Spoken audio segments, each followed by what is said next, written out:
ସୁଭଦ୍ରା ଯୋଜନାକୁ ନେଇ ଆସିଲା ବଡ଼ ଘୋଷଣା। ନୂଆ କରି ଆବେଦନ କରିବା ପାଇଁ ଚାହୁଁଥିବା ମହିଳା କିମ୍ବା ଏବେ ନିର୍ଦ୍ଧାରିତ ବୟସ ସୀମାକୁ ଛୁଉଁଥିବା ଯୁବତୀ ଓ ମହିଳାଙ୍କ ପାଇଁ ଖୁସି ଖବର। ନୂତନ ଆବେଦନ ପାଇଁ ରାଜ୍ୟ ସରକାରଙ୍କ ବଡ଼ ନିଷ୍ପତ୍ତି। ଏପ୍ରିଲ 1 ତାରିଖରୁ ଆରମ୍ଭ ହେବାକୁ ଯାଉଛି ପଞ୍ଜୀକରଣ। ପୁଣି ସୁଭଦ୍ରା ଯୋଜନାରେ ଆବେଦନ କରିପାରିବେ, ଏନେଇ ବଡ଼ ଘୋଷଣା କରିଛନ୍ତି ଉପମୁଖ୍ୟମନ୍ତ୍ରୀ ପ୍ରଭାତୀ ପରିଡ଼ା। ରାଜ୍ୟର ମହିଳାମାନଙ୍କୁ ଆର୍ଥିକ ସଶକ୍ତିକରଣ ତଥା ସ୍ୱାବଲମ୍ବୀ କରିବା ପାଇଁ ରାଜ୍ୟ ସରକାରଙ୍କର ଅଭିନବ ପ୍ରୟାସ। ସୁଭଦ୍ରା ଯୋଜନାରେ ଅଧୀନରେ ଅଧିକ ସଂଖ୍ୟାରେ ଯୋଗ୍ୟ ହିତାଧିକାରୀଙ୍କୁ ସାମିଲ କରିବା ପାଇଁ ଏକ ଗୁରୁତ୍ୱପୂର୍ଣ୍ଣ ପଦକ୍ଷେପ ଗ୍ରହଣ କରାଯାଇଛି। ସରକାରଙ୍କ ଅନୁମୋଦନ କ୍ରମେ ଆସନ୍ତା 2026 ଏପ୍ରିଲ 1 ତାରିଖରୁ ଏପ୍ରିଲ 30 ତାରିଖ ପର୍ଯ୍ୟନ୍ତ 1 ମାସ ପାଇଁ ସୁଭଦ୍ରା ପୋର୍ଟାଲ ମାଧ୍ୟମରେ ନୂତନ ଆବେଦନ ଗ୍ରହଣ କରାଯିବ।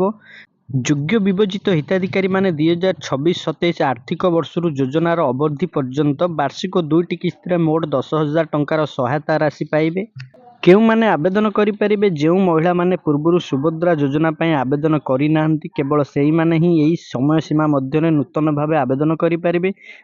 ଆପଣମାନେ କେଉଁଠାରେ ଆବେଦନ କରିପାରିବେ? ନୂତନ ଆବେଦନଗୁଡ଼ିକ ସାଧାରଣତଃ ଜନସେବା କେନ୍ଦ୍ର CSID କିମ୍ବା ମୋ ସେବା କେନ୍ଦ୍ର ମାଧ୍ୟମରେ ସୁଭଦ୍ରା ପୋର୍ଟାଲ ଜରିଆରେ ପଞ୍ଜୀକୃତ କରାଯିବ। ଯେଉଁମାନେ ନୂଆ କରି ଆବେଦନ କରିବା ପାଇଁ ଚାହୁଁଛନ୍ତି, ଆପଣମାନେ ଆବେଦନ କରିନିଅନ୍ତୁ। ଆବେଦନ ପାଇଁ ଫର୍ମଗୁଡ଼ିକ ସମସ୍ତ ଅଙ୍ଗନବାଡ଼ି କେନ୍ଦ୍ର CDPO କାର୍ଯ୍ୟାଳୟରେ ସମ୍ପୂର୍ଣ୍ଣ ନିଃଶୁଳ୍କ ଭାବରେ ଉପଲବ୍ଧ ଅଛି। ସୁଭଦ୍ରା ଯୋଜନା ହେଉଛି ରାଜ୍ୟର ମହିଳାମାନଙ୍କ ପାଇଁ ଏକ ଐତିହାସିକ ପଦକ୍ଷେପ। ଏଥିରୁ ଯେପରି କୌଣସି ଯୋଗ୍ୟ ହିତାଧିକାରୀ ବାଦ୍ ନ ପଡ଼ନ୍ତି, ସେଥିପାଇଁ ସରକାର ସମସ୍ତ ଆବଶ୍ୟକୀୟ ବ୍ୟବସ୍ଥା କରିଛନ୍ତି।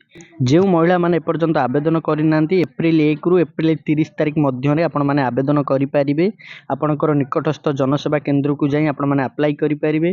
ଆପଣମାନେ ସୁଭଦ୍ରା ଯୋଜନାର ପରବର୍ତ୍ତୀ କିସ୍ତିର ଟଙ୍କା, ଯାହାକି 10,000 ଟଙ୍କା ଆପଣମାନଙ୍କୁ ମିଳିବ। ଆପଣ ଯଦି ଜଣେ ଯୋଗ୍ୟ ହିତାଧିକାରୀ ହୋଇଛନ୍ତି, ସୁଭଦ୍ରା ଯୋଜନାରେ ଆପ୍ଲାଏ କରିନାହାନ୍ତି, ଆପ୍ଲାଏ କରିନିଅନ୍ତୁ। ଏପ୍ରିଲ 1ରୁ ଏପ୍ରିଲ 30 ତାରିଖ ମଧ୍ୟରେ ଆପଣମାନେ ଆପ୍ଲାଏ କରିପାରିବେ।